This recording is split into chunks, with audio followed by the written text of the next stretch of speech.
Hello, you wonderful people. So for today's video, I'm going to talk about the teaser trailer that came out for The Boys Season 4. If you haven't seen it already, I'll include a link to it in the description down below. I haven't decided whether this video is just going to be a trailer discussion video, whether it's going to be a thoughts and theories video. That's kind of a future Michael issue to figure out. But when you're seeing this video, it's going to be Monday, so obviously it's been a couple days, but kind of getting some interesting things. Obviously the show has always been this satire that is a reflection of the real world, and we see this massive divide between those who support Annie, aka Starlight, but she's kind of dropping that completely, so she's just Annie, versus those who back Homelander. And I mean, we already kind of got that division in Gen V, so we already got a peek of that, like the way, spoilers for Gen V, with the way people reacted when Newman was talking. Like, we already got those inklings. I mean, to be fair, even the season 3 finale touched on that divide. Obviously, once again, the real world, especially here in the US, how divided the country is, how dug in everyone is on their respective sides. It's just that thing of, oh, like, you want a powder keg to explode. Like, you're just,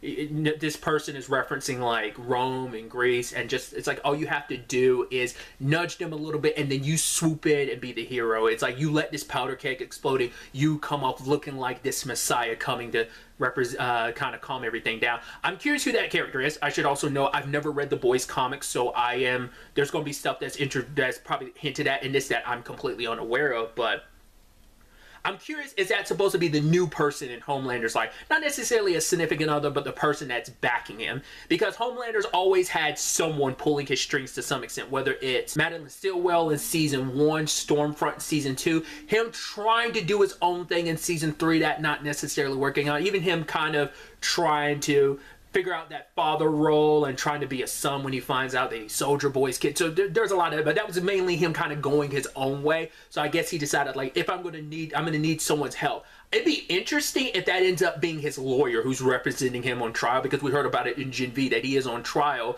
So he's out and about. So the conversation has always been, how is the season going to open? Are we going to open with Homelander being found not guilty, yada yada, so on and so forth? Because we don't really see too many connection with Gen V. I mean, once again, it is a teaser trailer. We'll probably get more in another trailer, but I want to probably avoid watching any other future trailers. I just want to get a little taste of Season 4, so this is probably the only trailer I'm going to watch. But what I thought was interesting is we do see a poster of like Polarity on, I think it's wherever Billy was at one point in time. Like, it seemed like there was I think that's the closest connection we're going to get, at least in this teaser, for Polarity, I mean, for Gen V. So I thought that was interesting. But I'm curious if the woman that was talking, like, oh, you just kind of nudge him a little bit and come in and be the hero.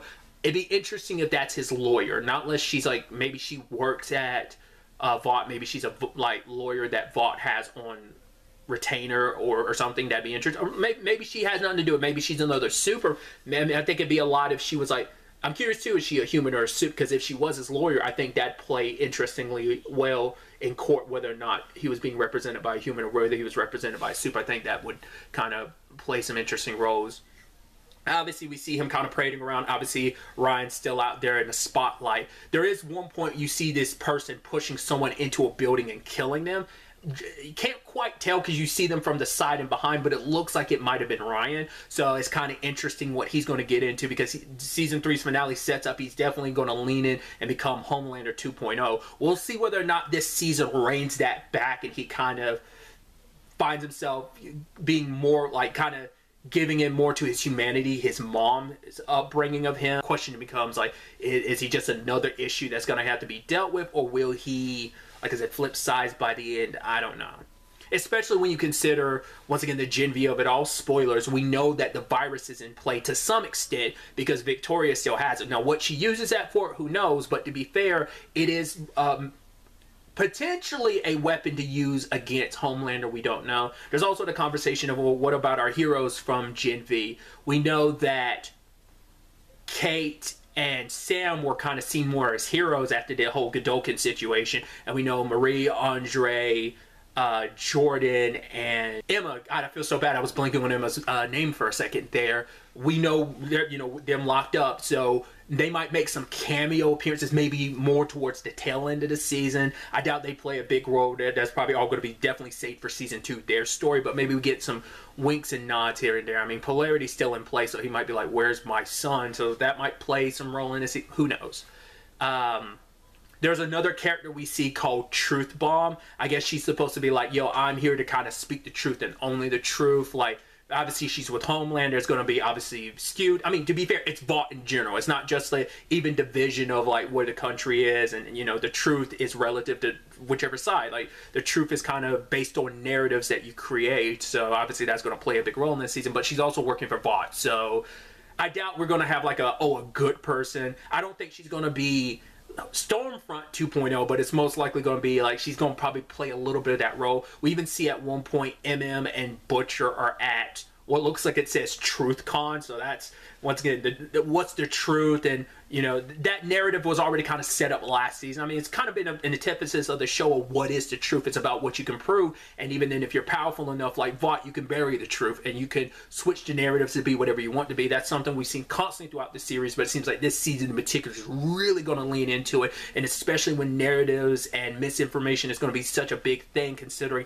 how divided the world is between choosing sides. Because like I said, I do like that what Annie has always represented it when it comes to the Seven versus like Homelander and the rest of them. Like, it's so interesting to finally like have that so out in the open of like that division, and like Annie representing that spearhead side of things of being this symbol of everything that Vought isn't and stuff like that. So I'm sure a lot of her name was already kind of getting skewered a little bit last season. I'm sure we're going to get even more of that this season. We also get Black Noir, which is interesting. I think I'd already heard some rumors. I guess that information's out there that we were going to get Black Noir again.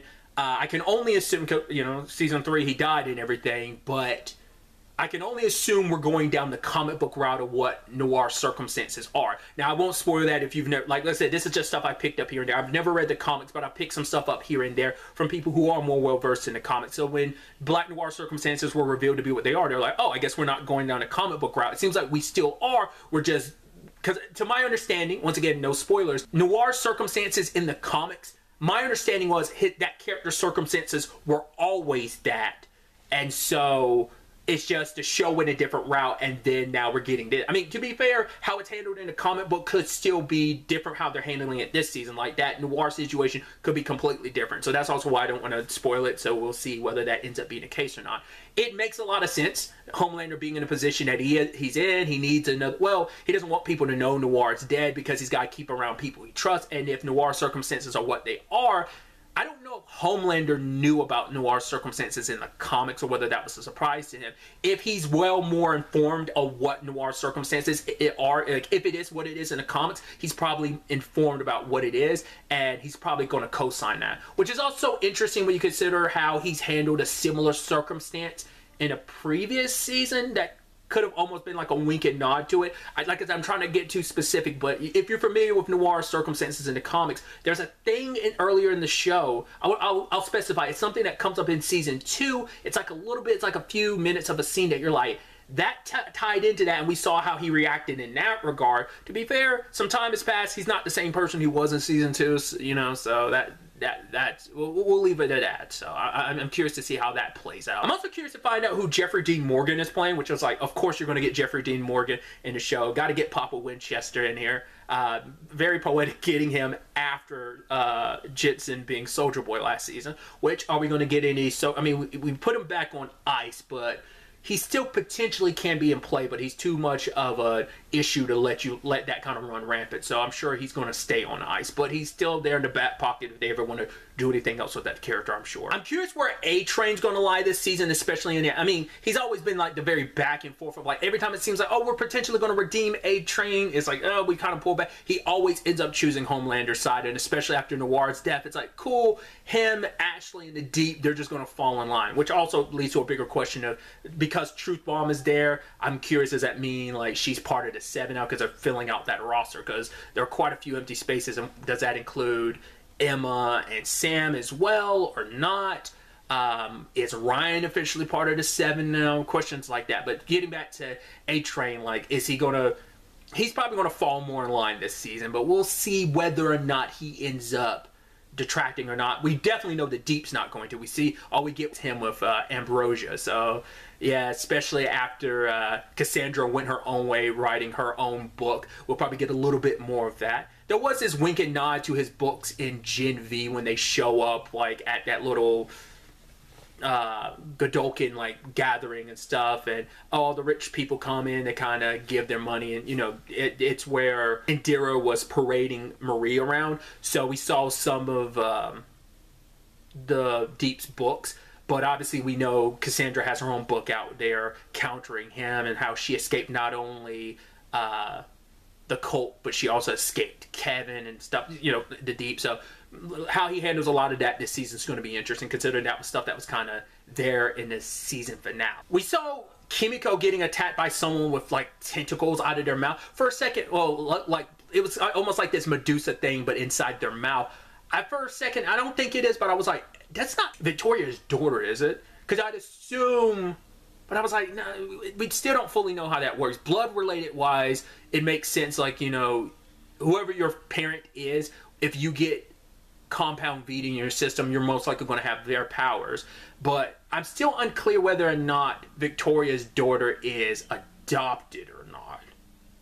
Because if they're blood related, you would assume she'd have the same powers. Maybe, like I said, I don't know if that's her daughter Zoe or not. I don't think it is. I think that's someone else. We do see kind of like, it's not really Maeve. I think they're kind of doing a little bit of a Hawkeye, kind of a Hawkeye parody, and they're doing a Vought musical. Maybe they're actually adapting the just like Hawkeye had the musical that adapted the Avengers movie. We're probably getting something similar where they're adapting Dawn of the Seven. So I'm assuming that's what it was, because we saw like Maeve at one point, but it's definitely not Maeve.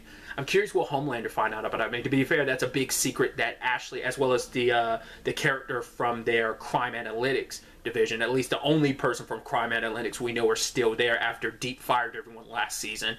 They're the only ones that know about Maeve, so we'll see if Homelander ever finds out about that or not. He's definitely going to be wilding out like crazy this season, because he doesn't have to be on his best behavior anymore, because so many people support him and back him for being, I mean, that was all a lot of last season regardless, but especially when he pushed the envelope, murdering someone in public. That's why like Ryan killing someone probably won't be as much of an issue, because it's gonna be like, oh, self-defense, yada yada, so on and so forth. They're gonna probably be able to spin that situation. Like this season's gonna be a lot about spinning narratives, like I was bringing up earlier. So it's definitely gonna be interesting to see where this season goes. Once again, this is just all stuff I'm pulling based on the teaser.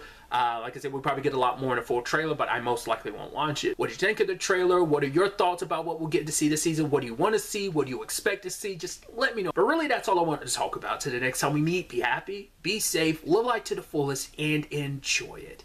Good day and goodbye.